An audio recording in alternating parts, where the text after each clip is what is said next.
রূপসা উপজেলা সমবায় থেকে আমি কাজী তানভীর আপনাদের শুভেচ্ছা জানাচ্ছি।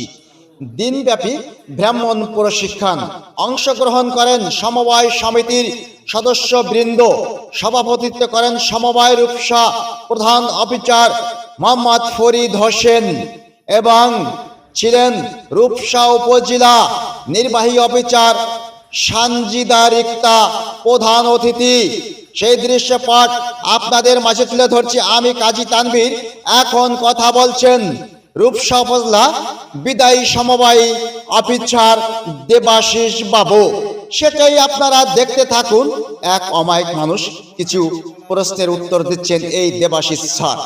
দেবাশিস স্যারের তুলনা কারোর সঙ্গে চলে না।